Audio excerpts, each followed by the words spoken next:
Informative Odisha YouTube channel को स्वागत। जिला तहसील ऑफिस रे आसीची नियुक्ति। प्रत्येक जिले में तहसील ऑफिस रे नियुक्ति आसीची।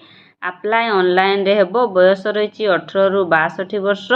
दरमा रही पर मंथ 75,000 टंका। मागणारे आवेदन करें। कौन सी कैंडिडेट एठारे फी नहीं। समस्ते मागणारे आवेदन करें। उभय महिला और पुरुष आवेदन करें। ताले आसंतु संपूर्ण डिटेल्स विषय जानिबा। जिला तहसील ऑफिस रे आसीथिबा नियुक्ति विषय जानिबा पई वीडियोटी को शेष पर्यंत देखंतु। जदि चैनल रे नुआ आसीचंती चैनल को सब्सक्राइब करि दियंतु और पाखरे थिबा नोटिफिकेशन बेल को क्लिक करि दियंतु, जहा फल रे मु जे कोनोसी भी जॉब वैकेंसी वीडियो आनिबी आपनक पाखरे पहुंची परिबो सर्वप्रथमे। आसंतु आजिर वीडियो रे जिला तहसील ऑफिस रे आसीथिबा नियुक्ति विषय रे जानिबा। Tehsil office recruitment 2024 apply offline for various post. Salary up to 75,000 per month रही। ताहले देखंतु ये होची ओडिशा गवर्नमेंट जॉब। देखंतु Odisha tehsil office recruitment 2024। Organisation name office of the project director वेलथर्स district nodal officer GEG 7 Ganjam रे पोस्ट वैकेंसी बाहरी।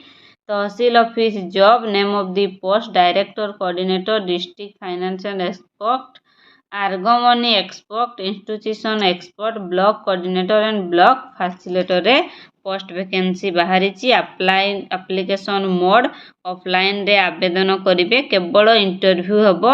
इंटरव्यू रे आपण मानको सिलेक्शन करा जिवो। Who can apply all Odisha candidate आवेदन करें। प्लेस ऑफ पोस्टिंग ओडिशा रे ही पोस्टिंग रहिबो। इंटरव्यू डेट रही 30/9/2024 टू 1/10/2024 पर्यंत रही। इंटरव्यू डेट रही। जेंडर बथ मेल एंड फीमेल उभय महिला और पुरुष ठारे आवेदन करें। सिलेक्शन प्रोसेस रही केवल इंटरव्यू माध्यम रे हेबो।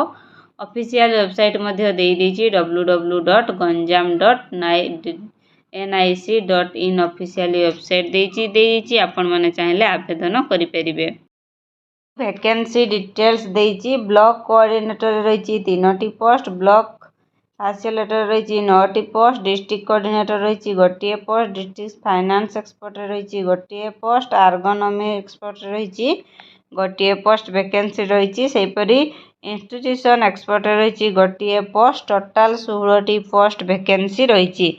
ताले आसंत एबे जानिबा एज लिमिट केते रही। मिनिमम एज रही 21 वर्ष। मैक्सिमम एज रही 62 वर्ष। 21 वर्ष रु अधिक होइतिबो 62 वर्ष रु कम होइतिले आपण एठारे आवेदन करि परिबे। किछि पिलांकर एज रिलैक्सेशन मध्ये रही।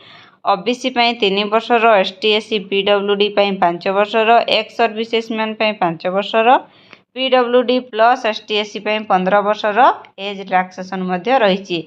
ताले आसंत एबे जानिबा सैलरी केते रही। डिस्ट्रिक्ट कोऑर्डिनेटर पई रही 75,000। डिस्ट्रिक्ट फाइनेंस एक्सपर्ट पई रही 70,000। आग्रोनॉमिक एक्सपर्ट पई रही 60,000। इंस्टीट्यूशन एक्सपर्ट पई रही 50,000। ब्लॉक कोऑर्डिनेटर रही 40,000। ब्लॉक फैसिलिटेटर रही 30,000 टंका सैलरी रही। सैलरी बहुत भल रही। आपण माने चाहिले आवेदन करें।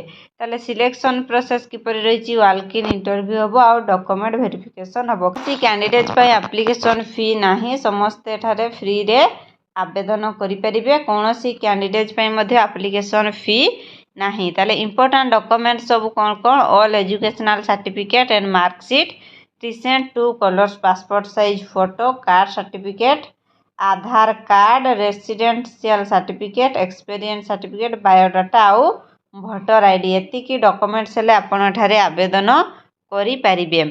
तारे तहसील ओडिशा तहसील ऑफिस रिक्रूटमेंट रो इंपोर्टेंट डेट केबे रही। देखंतु इंटरव्यू डेट केबे रही। समस्त इनफॉरमेशन दे दूची। डिस्ट्रिक्ट कोऑर्डिनेटर 30/9/2024 रे अछि। डिस्ट्रिक्ट फाइनेंस एक्सपर्ट रे अछि 30/9/2024 रे इंटरव्यू अछि। केवल ब्लॉक कोऑर्डिनेटर और ब्लॉक फैसिलिटेटर पई अछि 1/10/2024 रे इंटरव्यू अछि। आपण माने जाय इंटरव्यू देई परिबे। ताले देखंतु किछि इंपोर्टेंट लिंक मध्ये देइछि। आपण जदी पीडीएफ देखिबा पई चाहउचंती ताले जो इंपोर्टेंट लिंक अछि से इंपोर्टेंट लिंक रे एठी स्क्रीन रे देखि पारुथिबे। इंपोर्टेंट लिंक दिया जाइछि और नोटिफिकेशन पीडीएफ लिंक दिया जाइछि। आपण एठी क्लिक करले जदी क्लिक करिवे ताले नोटिफिकेशन पीडीएफ देखि परिबे। ये होची पूरा नोटिफिकेशन पीडीएफ पूरा संपूर्ण डिटेल्स दे देइछि। गंजाम ब्रह्मपुर गंजाम रे बाहरी पोस्ट वैकेंसी बाहरी आपण मैंने चाहिए आवेदन करें। वाल्क इन इंटरव्यू हम तार समस्त इनफॉरमेशन दे देखु आपण नोटिफिकेशन पीडीएफ को संपूर्ण डिटेल्स भापर पढ़े तापर देन आपण आवेदन करेंगे। देखु केते बेले अच्छी टाइम भी समस्त इनफॉरमेशन दि जाइए टाइम को देखिए और से जगह जाइए आपण मैंने इंटरव्यू नहीं पारे संपूर्ण डिटेल्स पढ़ंतु इंटरव्यू दिंतु। ताले आशा करुच्ची आज भिडियोटी आपण मानक भल लगी जदि भल लगी भिडियोटी को लाइक करंतु चैनल को सब्सक्राइब कर दिंतु और निज फ्रेंड सांगसाथी मानक शेयर करंतु। आज भिडियो एतिक विदाय नौ।